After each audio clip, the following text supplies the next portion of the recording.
Donald Trump రెండవసారి America అధ్యక్షుడైన తర్వాత అంటే 47వ అమెరికా అధ్యక్షుడిగా అయిన తర్వాత ఆయన తీసుకున్నటువంటి నిర్ణయాలు ఏవైతే ఉన్నాయో అవన్నీ కూడా చుట్టుపక్కల ఉన్నటువంటి దేశాలకి ఒక మాటలో చెప్పాలంటే కాస్త తలనొప్పిగా మారాయేమో అనిపిస్తుంది. ఎందుకంటే మొదటి నుంచి కూడా డొనాల్డ్ ట్రంప్ అధికారంలోకి రాకముందు అంటే ప్రచారంలో భాగంగా ఆయన ఏదైతే మాట్లాడాడు అంటే నేను అధికారంలోకి వస్తే నేను ఇది చేస్తాను, అది చేస్తానని ఏవైతే అంశాలని ప్రజల్లోకి తీసుకొచ్చాడో అవే అంశాల్ని ఇప్పుడు ఆయన అమలు చేస్తున్నారు అనడంలో కూడా ఎలాంటి సందేహం లేదు. ఇలా ప్రతిదీ కూడా అమెరికాకి సంబంధించింది ఏదో ఒక అంశం సోషల్ మీడియా వేదికగా మనం చూస్తూనే ఉన్నాం. తాజాగా నిన్న జరిగినటువంటి ఒక అంశం కూడా ఇప్పుడు సోషల్ మీడియా వేదికగా వైరల్ అవుతుంది. సో దానికి సంబంధించినటువంటి డీటెయిల్స్ ఒక్కసారి చూసుకున్నట్టయితే డొనాల్డ్ ట్రంప్ అడ్మినిస్ట్రేషన్ సంబంధించినటువంటి సంస్థలు ఏవైతే ఉన్నాయో ఏదైతే ఇమిగ్రేషన్కి సంబంధించినటువంటి విధానాలపై వాళ్ళు తీసుకున్నటువంటి నిర్ణయాల్ని వ్యతిరేకిస్తూ దాదాపుగా విదేశాల నుంచి అక్కడికి వెళ్ళి సెటిల్ అయినటువంటి వలసదారులు అనొచ్చు, లేకపోతే విదేశాల నుంచి వెళ్ళి అక్కడ ఉన్నటువంటి ఎవరైతే ఉన్నారో వీళ్ళంతా కూడా నిన్న డల్లాస్లో డొనాల్డ్ ట్రంప్కి కాస్త వ్యతిరేకంగా నినాదాలు చేశారేమో అనే అంశాలు కూడా మనకి సోషల్ మీడియా వేదికగా కనిపిస్తూ ఉన్నాయి. మరోవైపు ఏంటంటే దేశభక్తి ఐక్యతను చాటుకుంటూ వాళ్ళు జెండాలను ప్రదర్శిస్తూ కూడా వాళ్ళు నిరసనలు కూడా వ్యక్తం చేయడం జరిగింది.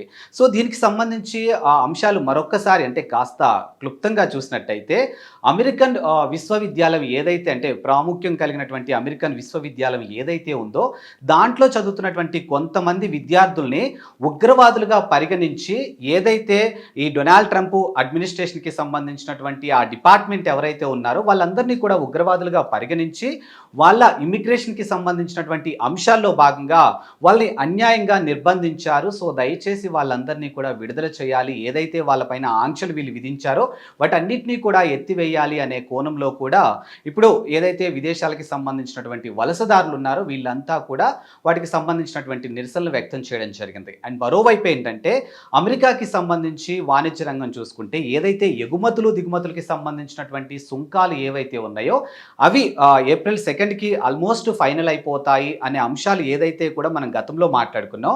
బట్ అది కూడా కొన్ని దేశాలకి మాత్రమే ఆ సుంకాలు కానీ ఇవన్నీ ఉండొచ్చు అనే అంశాలు ఏదైతే వినిపించాయో వాటన్నిటికీ కూడా చెక్ పెడుతూ డొనాల్డ్ ట్రంప్ తీసుకున్నటువంటి నిర్ణయాలు ఏవైతే ఉన్నాయో అవి కూడా ఇప్పుడు సోషల్ మీడియా వేదికగా చాలా మనం చూస్తూనే ఉన్నాం.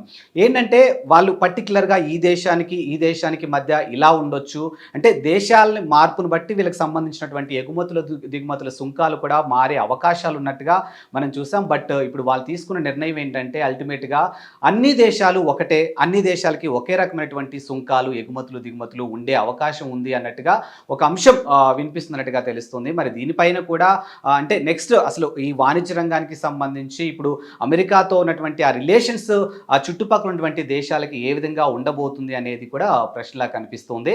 మొత్తానికి ఇప్పుడు అమెరికాలో ఏదైతే వలసదారులు చేస్తున్నటువంటి ఆ నిరసనలు ఏవైతే ఉన్నాయో మరి దీనిపైన డొనాల్డ్ ట్రంప్ రియాక్ట్ అవుతాడా లేదా అనేది కూడా వినిపిస్తుంది. అండ్ ఆయన ఒక ఇంటర్వ్యూకి సంబంధించినటువంటి అంశం కూడా ఇప్పుడు సోషల్ మీడియా వేదికగా మనకు కనిపిస్తుంది. అది కూడా చూసుకుంటే మూడోసారి కూడా మీరే అధికారంలోకి వస్తారా లేకపోతే మూడోసారి అధికారాన్ని చేజెక్కించుకోబోతారా అనే అంశాలు కూడా ఒక ఎవరైతే ఇంటర్వ్యూ చేస్తున్నటువంటి పర్సన్స్ కానీ అక్కడ ఉండే వాళ్ళు అడిగిన ప్రశ్నలకు కూడా మూడోసారి మళ్ళీ అధికారంలోకి రావడం అనేది అంత ఈజీ కాదు అనే కోణంలో ఆయన మాట్లాడినట్టు ఇది కూడా వినిపిస్తూ ఉంది. అట్ ద సేమ్ టైం ప్రస్తుతానికి అక్కడ వైస్ ప్రెసిడెంట్ అయినటువంటి జేడీ వ్యాన్స్ని కమింగ్ ఏదైతే నెక్స్ట్ ఉంటుందో దాంట్లో ఆయన్ని ప్రెసిడెంట్గా చేయబోతున్నారు.